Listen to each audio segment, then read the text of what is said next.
Welcome to the Maxwell Leadership Executive Podcast, where our goal is to help you increase your reputation as a leader, increase your ability to influence others, and increase your ability to fully engage your team to deliver remarkable results. Hi, I'm Goede, Executive Vice President with Maxwell Leadership. Welcome, and thank you for joining.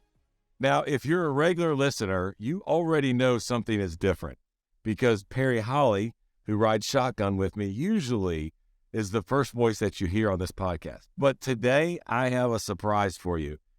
Not only because of my voice at first is in the introduction, and it probably wasn't as good as Perry's, but we have a special guest for you, and I am joined by one of our Personal Growth Day speakers, Sseko Bohannon, who came. You could see her live on March 13th in Orlando. More on that in just a moment. But she is known for many, many reasons. One of them, for those that are listening, that you are fans of John Maxwell, John has named her a top transformational leader. She's also the founder of Sseko Designs, which is a socially conscious brand, and the author of Beginner's Pluck. And Liz, I can't wait to talk to you a little bit about that title because I'm intrigued by how that happened. But as I mentioned, not only is she a top transformational leader, but Forbes also named her a top 20 speaker. And so she spends her days encouraging and equipping women to build lives and businesses of purpose and impact. And she spends her nights and weekends, this is probably my favorite part of what I've learned about Liz, wrestling and wrangling her 3 sons. She's a boy mom. I love that. And her husband, Ben. Well, Liz, it's great to have you. Thanks for joining us. Well, I am so excited to be here. Thanks so much for having me. Absolutely. Well, we invited Liz to join us on the podcast, really to discuss a little bit about a couple of different things, just to expose you to her world before our Personal Growth Day on March 13th. And Liz, where I want to start is I'd love to just hear a little bit about your new book, Beginner's Pluck. And if you could just talk about it from a high level, and just how people can expand their influence and their impact through that book. Talk a little bit about that genesis of it. Yeah, thanks so much for asking. So Beginner's Pluck really came out of my own lived experience of kind of going out into the world, building a life and a career and a vocation and a community that I believed was deeply impactful and filled with lots of purpose and passion, mainly through my story of starting and growing Sseko Designs, the company that you mentioned. And through that journey of kind of building this company, I started speaking and sharing about this story. And people would ask me kind of how did you do it? How did you build this company? It's so purposeful. You have so much passion for it. And I would say things, and I said a lot of the things that I had heard out there kind of in popular culture. And that kind of seemed like fine enough, like that, they resonated, I guess. But I noticed this really interesting thing started to happen. And that was, I started asking myself the question of by kind of reiterating some of these messages that we just hear all of the time. I don't even think, they're just like common lexicon at this point, right? Like go out there and dream big. And you just have to go find your passion. Those kind of platitudes that we've become very familiar and comfortable with, especially in the kind of purpose and passion space, when I really leaned in and got super curious, what I realized is that message was not inspiring people. That message was actually contributing to this kind of sense of, I'm overwhelmed, I'm behind, I'm not where I should be, I'm not equipped to make this impact that I thought maybe I could. And so I really just kind of started diving in and going do you even believe these things that you're saying? And if you were to start with a blank slate, if you had never read a self-help book before, if you had never gone and seen a motivational speaker, if you had never opened up Instagram and followed, an inspirational guru, how would you distill down the most helpful mindsets and mentalities that joined you along the way? And what I ended up realizing is that actually the things I believe in most deeply not only are not the things that you're hearing all of the time, but they're actually the exact opposite in a lot of instances. And so I just started kind of looking at my story through this lens and teasing out some of the most important principles that I've held close to me over the course of the last decade or so in building this life of purpose, passion, and impact. And then I put it all in a book called Beginner's Pluck. And one of the main kind of theses, if you will, of the book is that while there's definitely a place for expertise and for excellence, that as leaders, we need to actually put as much of our energy into channeling our beginners' minds as we do into becoming experts in our field. Because when we do that, when we intentionally channel our inner beginner, we are more curious and ultimately more effective in our work. And that is actually a huge key to effective leadership that I don't believe gets talked about enough. Wow. We could literally, now we're not going to do it today, so we're going to keep this podcast short, but we could unpack what you just talked about for probably a couple of hours. And what really gravitated towards me in my mind, and just as a leader, a couple of things. I just want you to react to it react based off of it for me. Number one, I love the fact that you said, hey, what we hear on a daily basis, all of a sudden, do we really believe that? Or we believe it and we all get the head nod, right? When everybody goes, hey, how you doing today? Everybody's like, oh, great. Well, that's really not what's going on internally. When you went back and you looked and you were going through that growth journey and you were really kind of being very introspective and becoming aware of what was it that your mind was, what was the one, not just to tease what was in the book, you don't have to give away a ton, but what was the one that had the greatest gap that when you began to journal out and write it down and say, man, there's a statement that of this, but that's really not what I believe after I've spent some time with a blank sheet of paper and have grown through this process. What was the one that just stuck out in your mind the most that you became aware of? Oh gosh, it feels like I feel like you're asking me to choose between my favorite children right now. Yeah. So many of the principles feel so near and dear to me, but I think if I'm honestly just kind of going more chronologically, I think a lot of the mindset around having goals, visualizing what the end goal is, kind of breaking it down, having objectives before you go into a situation, being critical to your success, as opposed to having some white space and some true curiosity and freedom on the front side. And for me in my journey, I had a lot of, shame might be like a strong word, but when I moved to Uganda, I did not have a plan. I did not have a goal. I did not have a vision. I did not have a job. I did not have money. All of the things that would be like, hey, this would do you well to set you up for success. I had none of that. And I think in the moment I felt like, man, I'm clueless. I'm a loser. I don't have an objective. Like, what am I? There would be days where I would wake up and it would just be the white blank space of nothingness, right? Of like, I don't have a job. There are no expectations. I don't have a goal. I got in my head at times and I'm like, what am I doing here? I'm like wasting time. All of my friends, we just graduated from college and they're all off and they're on the track and they're setting goals and they're getting jobs and they're getting promotions. And what I can see so clearly in hindsight is that was the greatest gift. Actually, when you don't have an objective, when you don't have a preconceived idea in mind, what that allows you to do is to become actually truly curious. And I really liken it, the analogy that I like to use is around becoming an investigative journalist in your own life. Because so often we come up with these ideas and we're like, I want to do this. This is the product I want to create. This is the team I want to create. This is the mission I want to create in the world, whatever.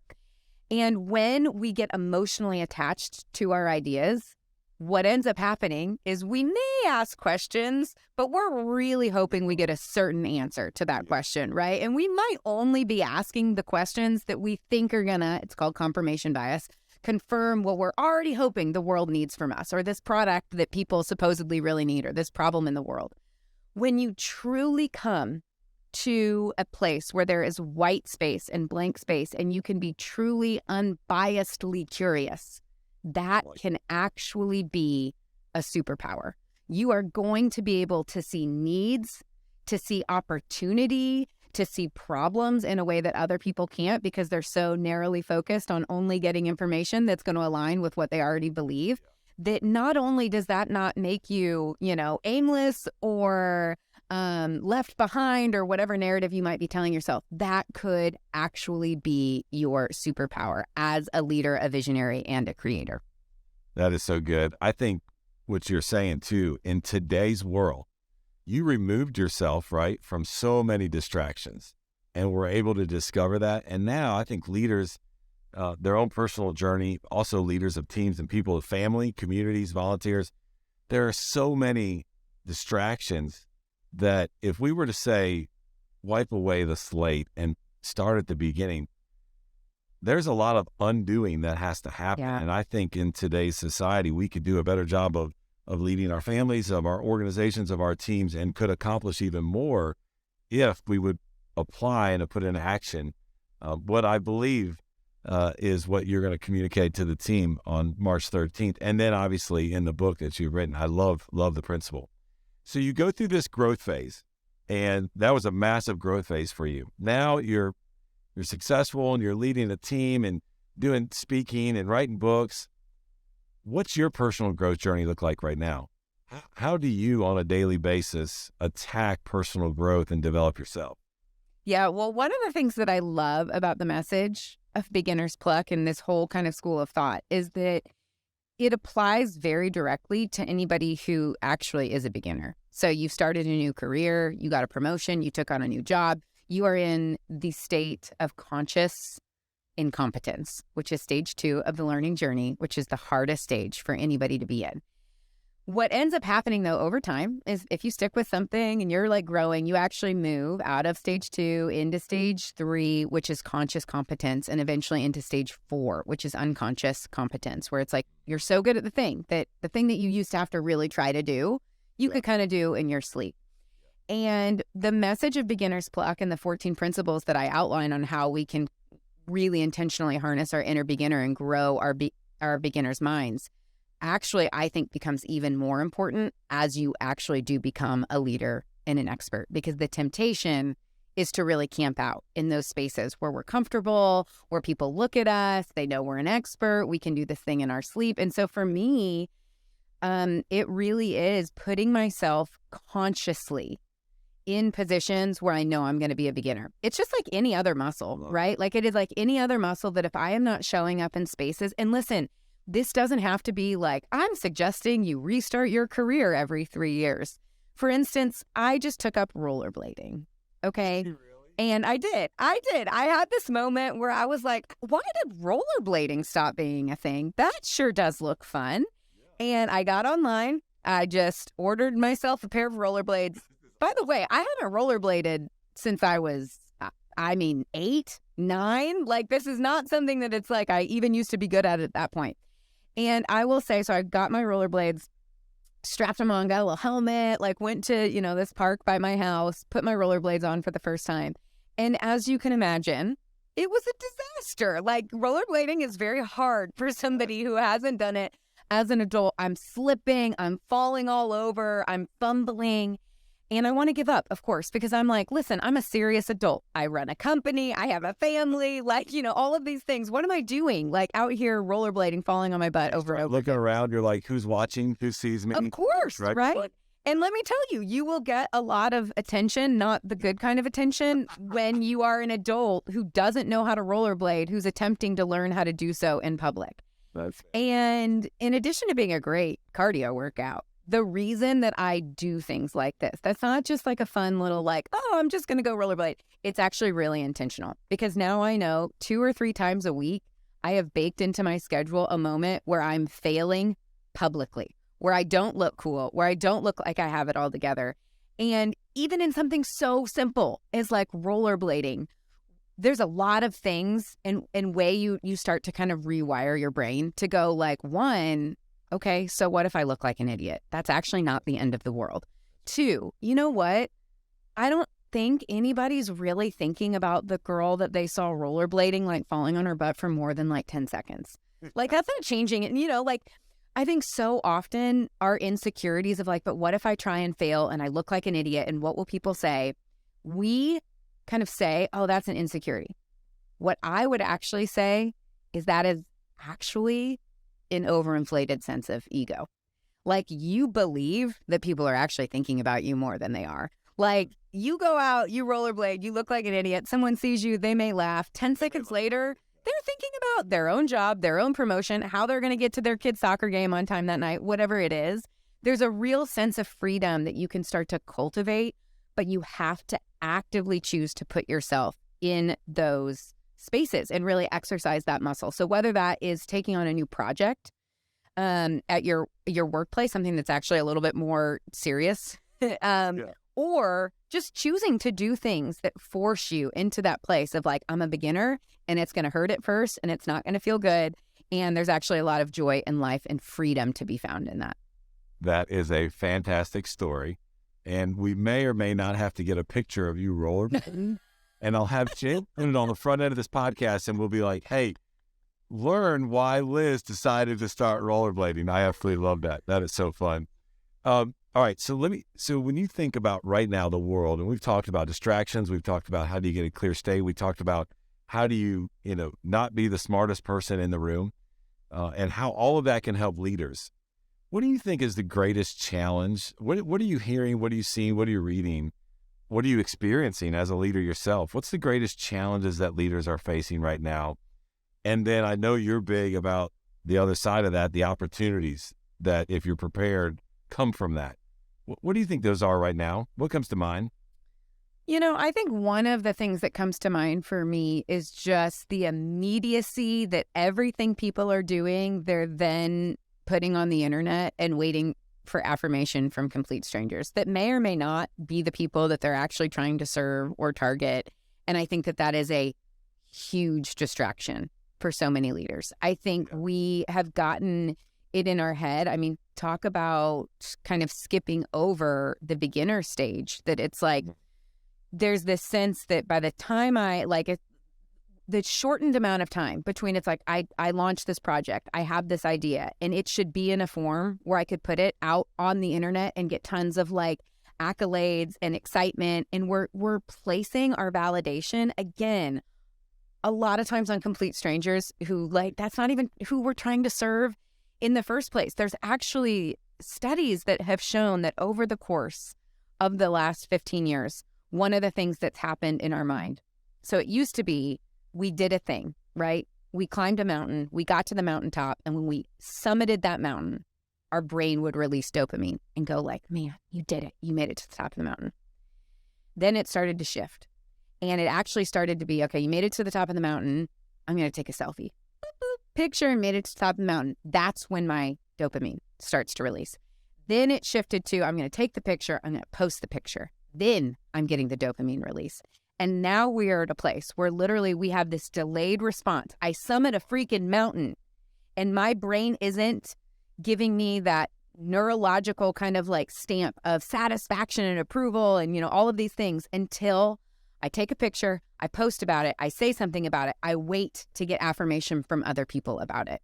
And that way that our brains are actually rewiring themselves to who we're looking for approval and that timeline and how that impacts our energy that we have for what we're working on, I think is a potential huge distraction. I think that leaders who can rise above that distraction and who are willing to kind of exist in the suck for longer, if you will, are actually have a huge edge and advantage over what they're creating, over their longevity and just the sustainability of the passion that they have towards what they're building.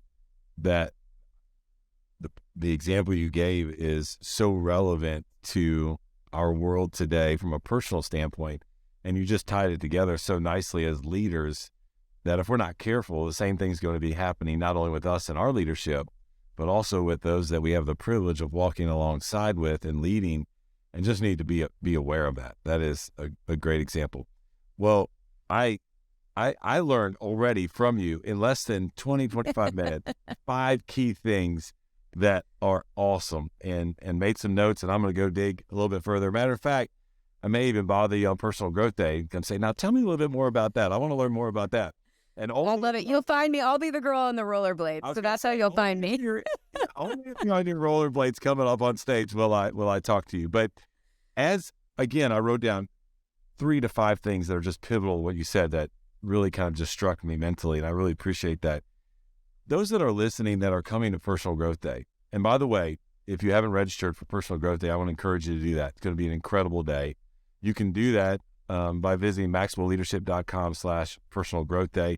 And I'll tell you a little bit more about that in just a minute. But Liz, as we wrap up, what can they expect to hear from you on March 13th? What are you thinking about? What do you want to share with them? Anything in addition that you haven't shared already today that they can be looking forward to on March 13th? Well, yeah, I want as many people as possible to be there in person learning with us. So we'll be diving more into some of the principles that we shared about, but some principles that we didn't. Of how do you, whether you are a actual beginner, whether you are coming to this day going like, okay, I'm embarking on this new adventure, this new career, this new vocation.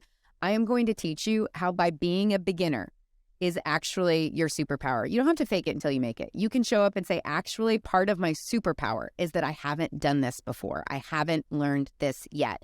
And then for folks in the room who truly are, they are leaders, they are experts. You have whole teams that are looking up to you for guidance, for vision, for feedback. I'm going to teach you about how channeling your inner beginner and a few really simple principles can totally transform how you lead, how you show up, and how you inspire others to build lives of purpose, passion, and impact as well.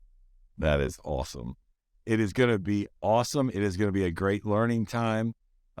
Even just personally, Liz, what I might do with my children and social media, because I'm on the other side of, as you said, kind of the suck moments. I'll be like, listen, guys, this is my superpower. I am a beginner on social media. You have to teach me everything that I need to know. But what I love about everything you shared is so applicable to our own personal growth journey, to leading ourselves and to leading our team and leading our organizations. And so thank you so much for carving out time. We are super excited that you're going to be joining us on March 13th. And once again, for those that have not signed up and aren't going to be there, you're going to miss out. But I want to encourage you to don't hesitate, whether you're going to be there in person or even virtual. I want you to go and visit maxwellleadership.com/personal growth day. Liz, thank you so much. Have a great day. Thanks so much for having me, and I look forward to hopefully seeing a lot of you on March 13th.